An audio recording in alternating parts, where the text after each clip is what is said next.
Well, thank you guys for waiting so patiently. And I guess we got some great news tonight. I don't have to retire. You know, it was a magical night for one. You know, I'm back in Brooklyn for the second time. What a great place to be, with an electrifying crowd again, the support and love. You know, being from Alabama and coming all the way over here to Brooklyn, New York, man, seeing the love just like back home, man, it really touches my heart.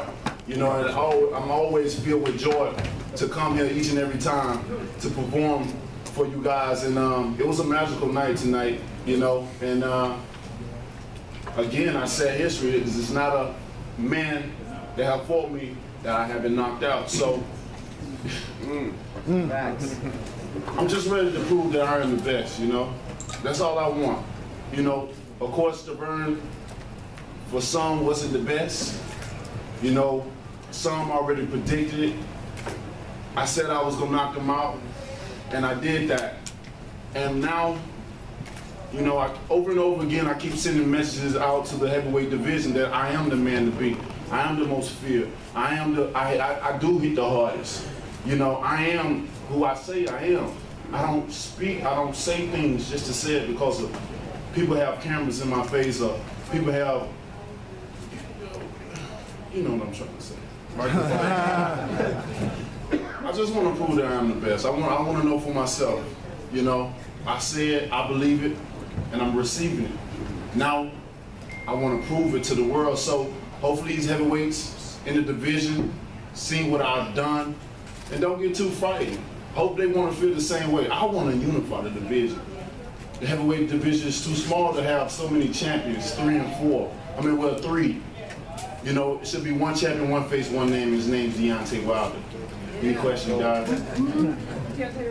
Deontay, good evening. Gareth A. Davis from The Telegraph and TalkSport. We've enjoyed you being over in the UK before. There's not many people here from the UK, and obviously we saw Anthony Joshua perhaps labour against Carlos Takam a bit last week. Can you give a message to the UK, to Anthony Joshua, about how you feel tonight after this and what we really ought to be seeing in the heavyweight division? Well, to Joshua, you know, y'all have seen me many times up on podiums, y'all have seen me on social media. You know, it's only so much I can say. I want to unify. Is he up for the challenge? Like I said, I declare war. You know, this is not a battle, this is war, because I want all the belts. You know, and I'm not looking for when I beat him, I'm not looking for the second time around, because it's going to be so bad and so brutal that the first time is going to be enough. It's going to be like no mas. Is there a danger you scared him off tonight, though? I'm scaring the heavyweights each and every time. Don't you see it? You know, I am the most feared. And if I'm not, then I want somebody to shut me up. I want somebody to prove that to me. I want to be proven wrong. But for right now, I don't feel like nobody's going to prove me wrong. Who has the guts? He can run for so long, for so far. You know, and I hate this, you know, say this, but it seems like this has turned into a Riddick Bowe and a Lennox Lewis effect. And if so, then you need to go and throw those belts in the trash can, because I am. Deontay, you talk a lot about like envisioning, and I was wondering if this is exactly the kind of dominating win you expected. 3 knockdowns, he couldn't get up, he's falling down on his face. And also, do you think that Joshua was looking at this and says, yeah, I want to fight that guy? Well, I knew I was going to knock Stiverne out, you know. I kept saying, you know, when you fight a guy the first time, it's a learning experience. The second time is a learning experience as well, but the difference is you already know that person a little bit more than the second time, than the first time. And I knew everything about Stiverne. We had 9 different guys come in. I had 9 different great looks, you know. Some would say my sparring partner was even tougher, but, you know, the only thing that was different between the sparring partner and this is that I think I win more rounds in sparring this time. No disrespect, you know, because you must respect fighters in the ring. I tell people all the time, you know, I don't even like the term bombs. Everybody want to say bombs until you get up in there and you be the one that been dropped and become the bomb, you know. And we must respect fighters because they risk their life, and it's nothing to play around with. Especially with the mentality that I have as a champion, as a person. I have to be so hungry, I have to be so mean. You know, when a lion is hungry, they say it feel like they have been starving for a year, so when they see its prey, it's ready to eat everything, and that's how I feel like when I'm in the ring, like a lion, like a king that I am. Snacks. So, the second question then? Do you think he's looking at this performance and says, yeah, I want to fight him? Come on. Of course not. You know, if so, then he would have been accepted my offer. He would have been eager to fight me a long time ago. It seems like nowadays his promoter doing more of the talking than him. He's not even confident as a champion. You know, he want to put himself in a better position to beat me, but the thing about it is no better position to beat me. You know, that don't exist because I'm a hungry champion. I'm gonna be around for a very long time. I'm on a mission. And when you're on a mission, you're not gonna stop until you complete and accomplish the mission. So Joshua, you can run as fast as you can. I will catch you. Okay, Joshua, I've covered boxing for 20 years. I've never seen a fighter knock out another fighter as the fighter was in a perfect defensive position and you still knocked him out. How are you able to do that? As I said, I got Alabama country power. I mean, my power is real, you know. Nowadays, we don't even, it ain't no need of me getting on the scale no more, you know. I don't, you know, I'm always low when it comes to weight-wise and stuff like that, but we don't even really think about it no more, you know what I mean? The weight is gonna be what it is. You know, like I said, I always tell the story that my grandma always said I was anointed by God. You know, I always say that she wouldn't even let my parents whip me. She would get very upset if they did. You know, she would tell me, he's the one that's gonna bring y'all up. He's the chosen one. Instead of disciplining me, she used to teach me. She used to talk to me. You know, she used to tell me things, you know. I was a favorite as well too. So, you know, I definitely feel like I am the chosen one. I'm meant to do something great in this world. And I think boxing is just a platform that is going to allow me to really get to where I really want to go and what really God got for me. Right over here, Deontay, Chris Connor, last talk, congratulations again. We talked about last time we were working with you. It felt like this card was cursed. You went from Luis Ortiz, Bermane Stiverne. You have to share the spotlight here with the UFC. Anthony Joshua doesn't want to fight you. How much of this fight for you is just getting all that anger out, all the anger of being docked, overlooked, people saying that you start this by getting guys to falsely test positive? How much of this was just taking all your anger out on Bermane Stiverne? I think it was all 100% of that. Every bit of what you said. You know, it was everything in one big snowball. You know, it was just a snowball building up, and especially with when the Ortiz situation came about, man, you know, I really broke down. I don't know, it was crazy. It took me back to my older days my younger days when I was young, and when I used to huff and puff, and when I cried, you knew so you better get out the way because he was going to be a Tasmanian devil. And when Shelly called me, I'm like, Shelly, you know, when Shelly calls me, I know when something's wrong and I know when something's going right by his voice. I can detect in his voice. And when Shelly called me, Deontay,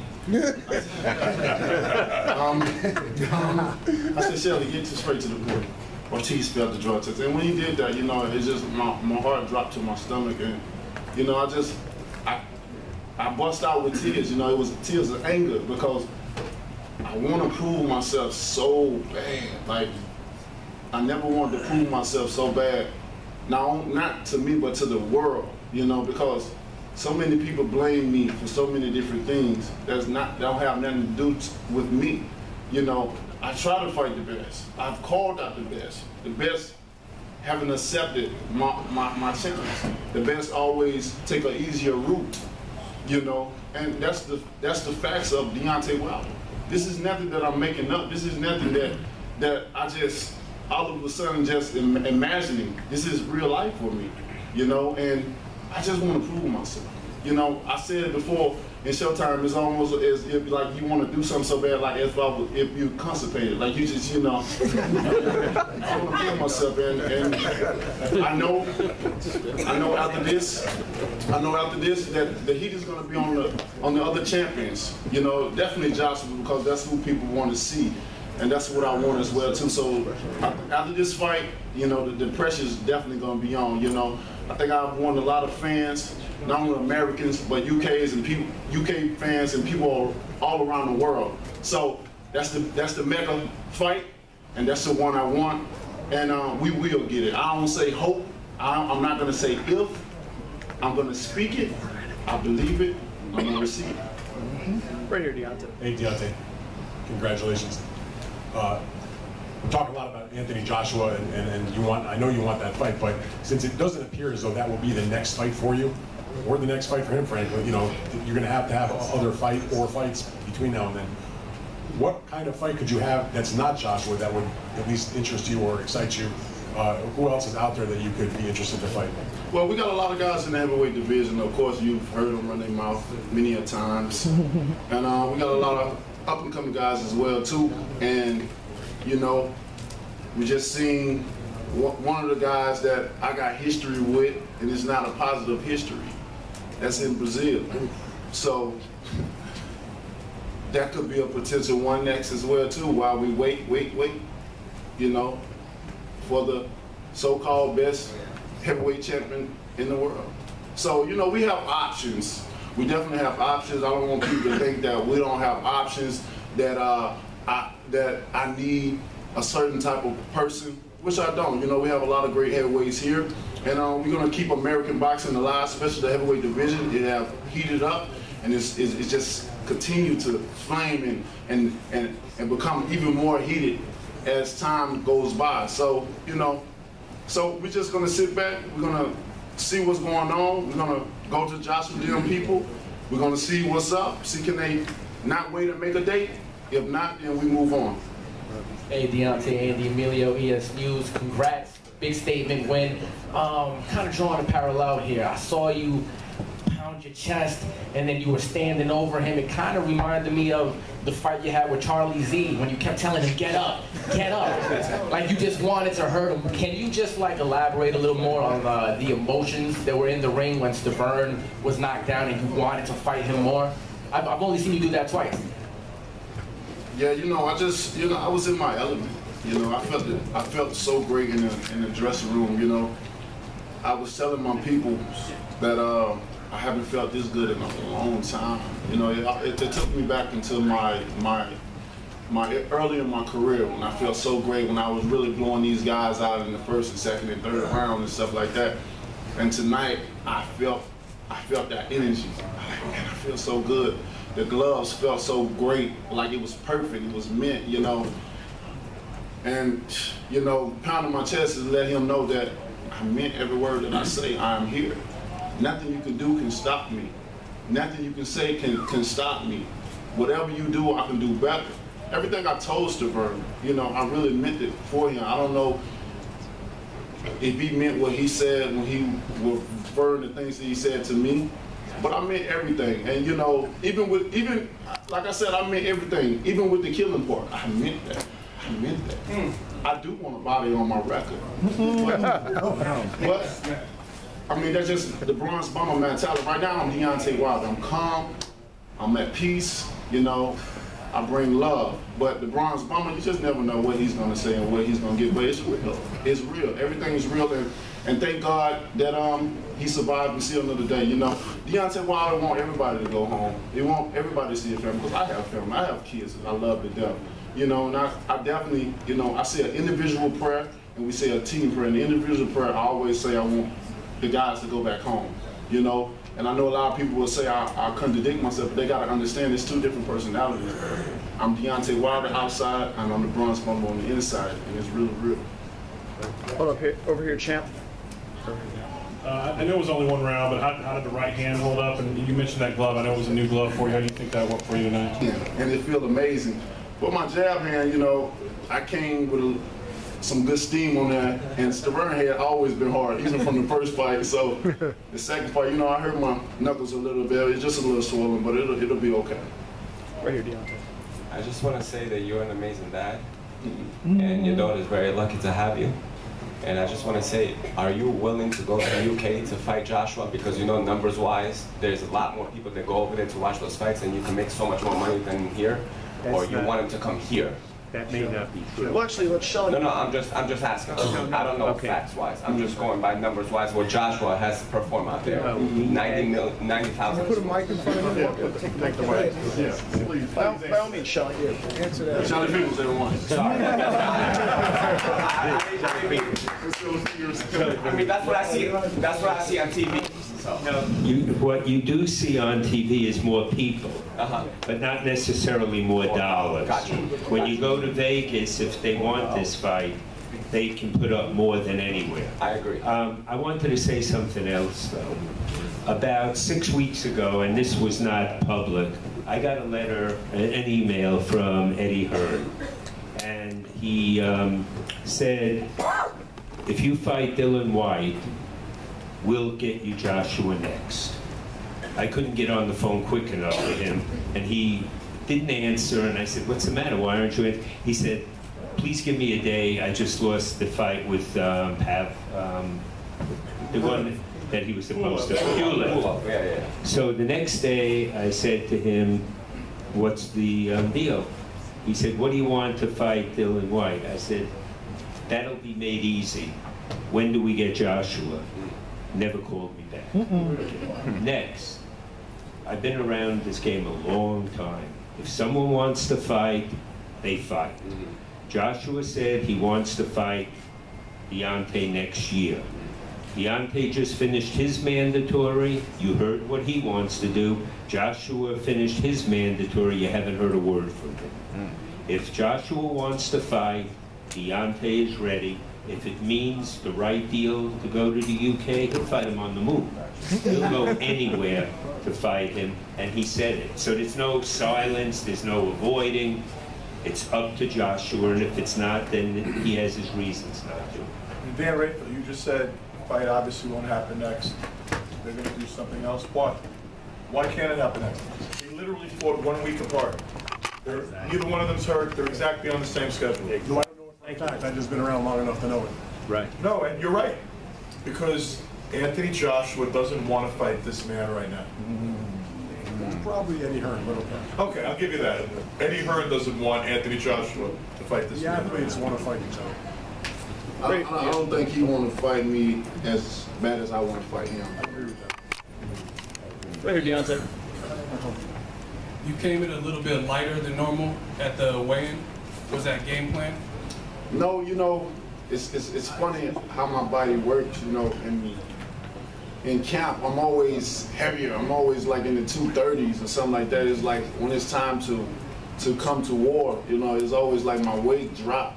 And I don't take that, and I don't, you know, I done tried the chefs, I done tried the nutritionists, I done tried all that stuff, and it seemed like the same effect over and over again. So I've just got comfortable with what I am. I tell people all the time that I'd rather be the part than look the part. Looking the part, you know, it only gets you so far, but actually being that part, it gets you to where I am now. You know, so I don't really care about guys being more weight than I. You know, It matter today. it don't. You know, it would never matter. Not, you know, ever.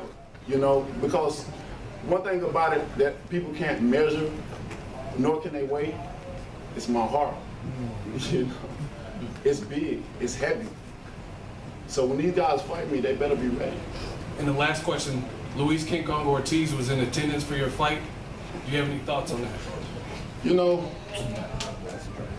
I'm not gonna even lie. When I saw him at the hotel coming out the elevator, I almost puked in my mouth because, you know, I got so much because of.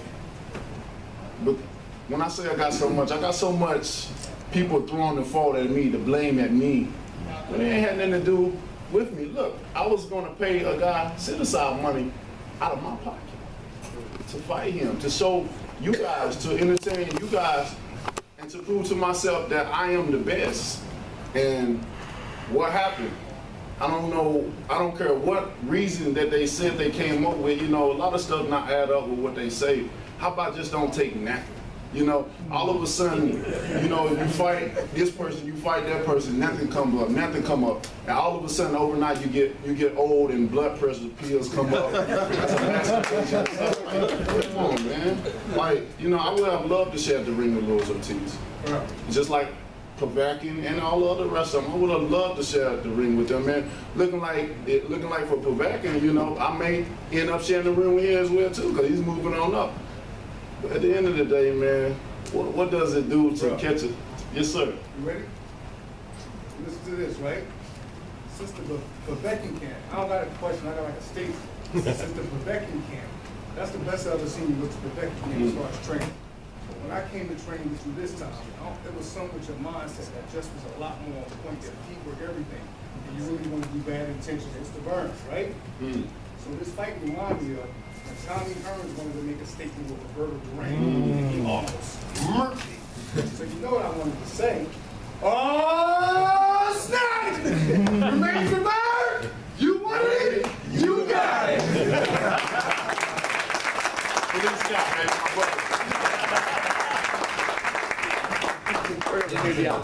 Congratulations. First of all, nice coat. Thank you so much. You look like the heavyweight champion of the world. Probably the most charismatic heavyweight champion we've had since the great Muhammad Ali. I think I can say that. Is there a part of you that just wants to go to the UK to fight Anthony Joshua, or anywhere for that matter? Because Ali was famous for traveling abroad and proved, you know, anybody saying, I'll fight you wherever you want to go and everything. Is there a part of you that just wants to have that as a part of your legacy? You know, I go anywhere. Like I said, my title says the heavyweight champion of the world. And with that being said, I'll travel anywhere. Anywhere. You know, to be a champion, I feel that you can't just be, you can't just fight in your country. You can't just stay, you know, temporary where you are. Like, I wouldn't say temporary, or what he's trying to do is stay permanent in the UK because of what the things they got going on. That looks good over there and all that and stuff like that. But the mecca and the money will always be in America. Always. And this is called prize fighting. So the fight should happen where the biggest prize is. So I'll travel anywhere, you know. All I want to do, like I said, don't wait, make the date, and Deontay Wilder will be there. Here we go, Deontay. Deontay, congratulations on a big win to you and your team. Question, your ring entrance was probably longer than the fight. How did the collaboration or you and 50 hook up? Well, you know, 50 is a great guy, man. I know he makes jokes and stuff like that. I told 50 in the back he should start stand-up comedy or something like that, because he really is a funny guy. And you know, with the relationship with me and 50, I really had to owe it to my brother Manu Jones right here. You know, that's my brother right there. But, you know, that's how it all started with Manu, and it's been on ever since. You know, 50 really a great guy. You know, and he definitely want the best for people, and he want to put people in positions where they can benefit from it and stuff like that. So you know. And you know, he's a friend of mine as well too. You know, he's into boxing. He loves boxing. He actually do it himself as well too. So the connection was easy, and I told him he should come out and walk with me. And the Minuteman song was perfect for the situation. Yes, it was. Last question, Deontay, do you think that the UK fans should hold Eddie Hearn and Anthony Joshua accountable for not fighting you and not support anything that's next, not Deontay Wilder? Most definitely. They should do them like they did Jesus. Put them on the they should throw lettuce and spit on them, and you know, it's about that time. That's what the world want to see. You know, I think it's a lot of fans in the UK want to see it, but I think it's a lot of fans that don't want to see it because they know what I bring. They know what I'm capable of doing, and you know, they got a great thing going over there. So you know, they want to continue to do what they're doing as long as they can. But the thing about it, it all has to come to an end at some point in time. He can only fight so many people. I mean, he shares the same division as I. And as you can see, it's a very small division. So our paths our paths must cross at some point in time. And I'm saying, why wait and let's make it now? Why wait? Who else can he fight? I know they got a lot of England guys just like I got American guys, but really, people want to see the best fight the best. And I want to prove that I am the best, so I want to fight the best. If Anthony is the best, if Parker the best, put him up to the test. All right, guys, let's give the champ a well-deserved round of applause. Thank you guys so much.